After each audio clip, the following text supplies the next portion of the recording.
floresta que a gente recebeu, a nossa geração recebeu, foi uma floresta habitada, manejada e usada por muito mais pessoas na bacia do que nós temos hoje. Tá? Então, isso também é importante para que a gente coloque em perspectiva que floresta é essa e que sistema é esse que a gente está falando aqui. Quando o Adhemar faz esse resgate da história mais recente da Amazônia, ele fala de rios tomados por troncos de árvores, tudo isso, eu acho que isso, os conflitos por conta da comida, que é o peixe, que é a pesca, que o cara entra e leva, eu acho que isso coloca para a gente numa perspectiva importante o que significa o uso sustentável dos recursos naturais e o manejo sustentável da floresta. Tem engenheiro florestal aí no grupo, não tem? Tem algum engenheiro florestal? Biólogo? Biólogos, né? Tem? Também não. Bom, legal. Então, só para dizer para vocês que a gente fala muito da questão do manejo, é um conceito europeu. O conceito do manejo de exploração madeireira é um conceito europeu de florestas uniformes que tem taxas de crescimento que conseguem repor o estoque de madeira que você tirou num ciclo de corte. Isso não é o caso da nossa floresta amazônica. Tá? Isso não é o caso. Portanto, explorar madeira na Amazônia, dessa floresta ancestral, equivale a uma mineração. Porque nós estamos tirando um carbono velho, nós estamos tirando um patrimônio genético e um recurso que não se repõe nem em 2 gerações. Então, eu acho um pouco dessa fala do Adhemar sobre... vocês provavelmente já ouviram falar sobre como nós estamos engessando a Amazônia com essa história de unidade de conservação e área protegida, atrapalhando esse desenvolvimento, que não se desenvolve, e como a gente, então, precisa pensar sobre essas atividades sustentáveis, que a sustentabilidade caiu na boca do povo, né? Aí eu só queria, então, dizer para vocês, na verdade, o atestado da insustentabilidade dessas atividades é o fato que elas todas saíram do mercado. Elas deixaram de existir aqui, porque sustentabilidade é um conceito também de reposição, de restauração de estoque, de possibilidade do exercício dessa atividade ao longo do tempo. E isso não é o caso para determinadas atividades aqui. Por que eu estou falando isso? Estou falando isso porque quando a gente fala de unidades de conservação, e mais uma vez, esse é um conceito brasileiro. Então a gente tem que ter uma visão e uma perspectiva mais ampla do conceito, porque no mundo inteiro se chamam áreas protegidas. E áreas protegidas incluem as terras indígenas, os espaços ancestrais de domínio cultural, né? Em diferentes lugares do mundo, Malásia, na Índia e mesmo aqui na América do Sul. Então, no Brasil, a gente fez essa distinção entre terra indígena, unidades de conservação, e a gente tem esse conceito guarda-chuva, que a gente chama de áreas protegidas, que inclusive incluem as margens dos rios, as áreas de preservação permanente, ou APP, no jargão de conservacionismo. As reservas legais, que são aquelas áreas que têm que ficar em floresta, nas propriedades rurais privadas, que na Amazônia é 80% da propriedade, no Cerrado é 30%, em outros lugares é 50%, se tem zoneamento, se não tem, a legislação é complexa nesse sentido. Mas área protegida como conceito, no Brasil, ele é bem distinto do que significa em outras partes do mundo. Então, a gente também precisa nivelar o conceito, porque unidade de conservação é uma especificidade. Tá? E é uma especificidade que, apesar de na definição ele guarda a relação com as populações tradicionais, então as unidades de conservação, elas não existem apenas para a proteção da biodiversidade, para a conservação da biodiversidade, que é a motivação número 1, mas também para assegurar os modos de vida das populações tradicionais. E aí vem uma outra caixa de Pandora, que é o que significa um modo de vida tradicional. E aí vem aquela história que vocês provavelmente nos centros urbanos do sul do Brasil já se depararam, que é um índio segurando uma máquina fotográfica. É índio ou não é mais? Tem que estar de tanga, cocara e cara pintada, ou como é que é? Então, essas coisas são reais, esses são os desafios desafios da gestão dos espaços protegidos aqui, acolhi, acolá, em todo lugar. É o desafio de você ter os conceitos, que não são conceitos que congelam, e aí sim, vale a pena pensar no engessamento dessas populações, como se elas também não têm direito a ter todas aquelas coisas que nós também queremos, certo? Então a gente tem que pensar um pouco sobre isso, porque o conceito, aí vocês tocaram assim, na conversa sobre desenvolvimento, que era a questão da felicidade, né? O que você precisa para ser feliz?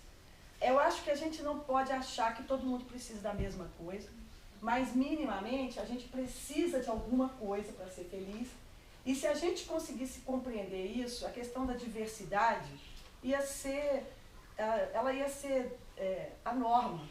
Porque eu não posso entender que todo mundo vai querer a mesma coisa que eu quero da vida. Porque nós somos diferentes, nós somos plurais, somos diferentes. E isso passa lá nas comunidades tradicionais também, entende? Então, se você sair por aqui conversando, você vai encontrar um índice de felicidade numa comunidade feita essa daqui, muito mais alto do que na periferia de Manaus. Muito mais alto, entendeu?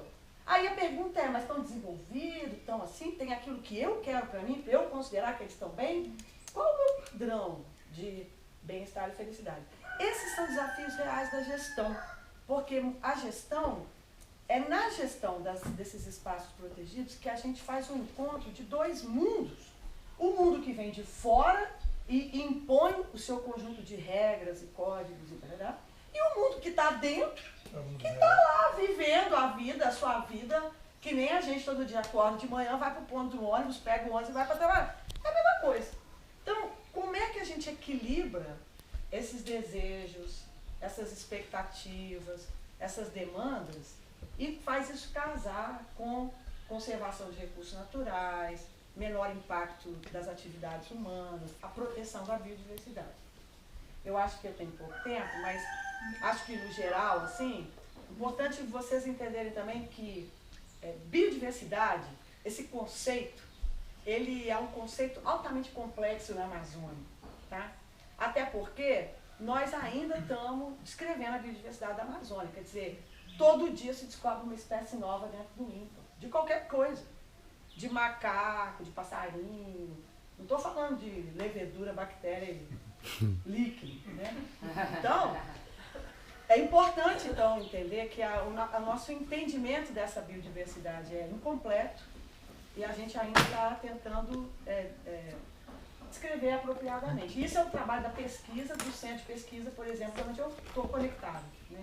Mas não é só isso, é que compreender como essa biodiversidade se forma ou se formou, porque também ela não está congelada lá. Todas as espécies estão no processo evolutivo, todas elas. Algumas a caminho da extinção, outras a caminho de se tornar uma outra coisa, todos, nós inclusive. Então assim, a gente entender como essa biodiversidade se formou e se forma, os processos ecológicos que determinam a sua manutenção e como ela se distribui no espaço, por exemplo, da Amazônia, a gente compreender isso ajuda a entender as decisões que devem ser tomadas na questão de criação e gestão de unidades de conservação. Por quê? Porque nós estamos longe, eu posso dizer isso para vocês sem nem piscar, de ter atingido a quantidade satisfatória de áreas protegidas para adequadamente proteger a biodiversidade que está aí. Então existe um discurso, infelizmente é um discurso do momento que nós estamos vivendo, mas o mundo é redondo, continua girando, não tem mal que sempre dure, nem bem que nunca se acabe, então o mundo vai dando as suas voltas. Neste momento, essa é uma linha de atuação que está relativamente em desgraça, digamos assim. Criar uma nova área protegida, justificar a proteção de um novo espaço, reconhecer o direito deste ou daquele grupo social tradicional. Não está na moda, certo? Está na contramão da moda. Mas nós estamos longe de ter concluído o trabalho que precisamos fazer. Eu posso falar da Amazônia, que é o sistema que eu conheço melhor e trabalho melhor. Por quê? Porque a biodiversidade, da forma como ela está distribuída e os processos de ocupação, da forma como tem chegado, não vão permitir que essa biodiversidade se mantenha e esses espaços protegidos, então, são muito importantes. E não, o que nós temos hoje de cobertura na Amazônia é 54%, em termos de áreas protegidas, incluindo as terras indígenas, as unidades de conservação, as APPs, aquela coisa toda. Ou seja, um pouquinho mais da metade. Deveria ser muito mais do que isso. Então, a gente tem grandes espaços onde a biodiversidade única está e que não está protegida. Quando o Adhemar fala dessa dicotomia básica entre unidades de uso sustentável e unidades de proteção integral, uma parte das justificativas para a proteção integral tem a ver justamente com a magnitude da pressão sobre a biodiversidade de uso. Então, por que é que determinadas áreas foram colocadas em proteção integral? Para proteger tartaruga, para proteger anta, para proteger mogno. Justamente porque as formas de uso que a gente, mesmo lá nas populações tradicionais, não asseguram a manutenção dessas populações saudáveis, ecologicamente saudáveis. Então você estabelece espaços que são muito menores. Assim, eu me lembro, talvez os números tenham mudado um pouquinho de lá para cá, mas para cada 9 áreas de uso sustentável que eram criadas no estado do Amazonas, uma era de proteção integral. Então, a proteção integral, ela existe para proteger atributos únicos, sistemas frágeis, populações severamente ameaçadas. Então, nós temos que fazer uma composição entre isso. E talvez um dos grandes desafios de gestão hoje é fazer a gestão desses territórios tão grandes em mosaicos, né? Então, essa gestão, vocês estão dentro do mosaico do Baixo Rio Negro. O mosaico do Baixo Rio Negro são 12 unidades de conservação, são mais de 11 milhões de hectares de áreas protegidas aqui. É um custo. E que precisa de ter uma gestão integrada. Ou seja, o que acontece aqui dentro da RDS do Rio Negro tem rebatimento sobre o que acontece ali do outro lado do rio, na RDS Poranga Conquista, ou na APA da Margem Direita, ou no Parque Estadual, ou no Parque do Jaú, ou na Resex do Uriri, e assim vamos. Quer dizer, é um sistema integrado. Esse rio é um rio de unicidade, ele une todas essas áreas, né?